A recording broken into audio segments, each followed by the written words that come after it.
Hey, Moses, tough loss tonight. It's never fun to take a loss, but obviously you guys have Tennessee coming up in a few days. How important is it to just have a short-term memory and get back to work? Yeah, I mean, I wouldn't necessarily say have a short-term memory. I mean, I feel like we need to go back and see what we did wrong to correct all the small things and be ready for the next game. So we got to learn from our loss. Don't forget about it. Mickey. Yeah, Moses, what was Muscleman's message at halftime? It was still a 3-point game. The shots weren't falling, but like what did he tell you guys? Was it strategic or just, keep going after it? I mean, most sure. We would have played like we did in the last 5 minutes. It would have been a completely different game for sure. But they played harder than us in the first half, and we just had to match that intensity. And that's the biggest thing I take from it. Scotty.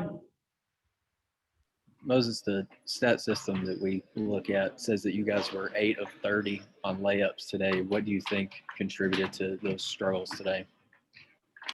I mean, it was a physical game. We played through a lot of no calls. Some of those could have been called one way or another, but I mean, at the end of the day, we got to finish through contact. So that's another thing that we need to focus on and be ready to perfect next game. Nate.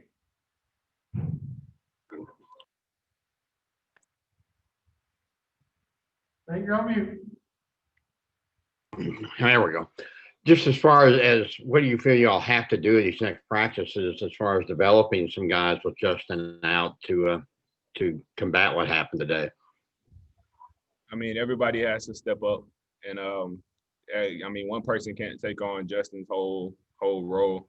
Everybody's got to take a piece, get a couple extra rebounds, protect the rim, and just we're gonna have to change a little bit the way that we play so far because we've had them thus far. So we got to make those adjustments, those necessary adjustments to prevail in the future. Bob. Moses, how do you think not having Justin affected you guys? And I guess the initial thought was it wasn't that serious an injury, and then to find out he had to have surgery. I mean, how big a shock was that for you guys? Yeah, it was definitely a shock. I mean, last game I saw him go down, but I was waiting on him to check back in. I looked over and saw him in the boot, so that caught me off guard for sure. But I mean, like I said last time, resilience. Another man goes down, next man steps up. And then today, you're usually a great free throw shooter. I think you were 4 of 8. You guys were struggling at the rim, 3 free throws. Just what do you think it was? I mean, I don't necessarily have an answer for it. I mean, it just wasn't falling a day. I just got to continue to do what I do, put extra reps in, and get it back online. And I asked Eric about the team maybe losing some confidence. He said, "Hey, I've lost some confidence." I mean, you guys have been on such a good roll, 9-0, and then to get beat like this at home. I know they're ranked 12th, but I'm sure you guys expected to win at home. Just what's the team's confidence level? How do you guys bounce back from this, do you think? Nah, I don't lose no confidence in my team. I feel like, I mean, just as much, just as happy as I was about our win last game or the one before that. I mean, I feel like we're the same team as we were.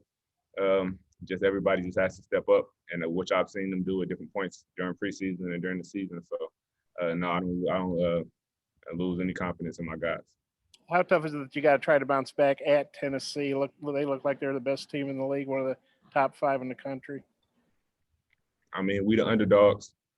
That's Bobby Porter's brand. It is an underdog. So I mean, we just gonna take that mentality, and I don't care what the rankings say, what all that say. They gotta see us when we step between those lines. I mean, all that other stuff with other people's opinion about what you're gonna do, but when it's game time, it's you and me. All right, thank you for your time. I appreciate it. Yes, sir.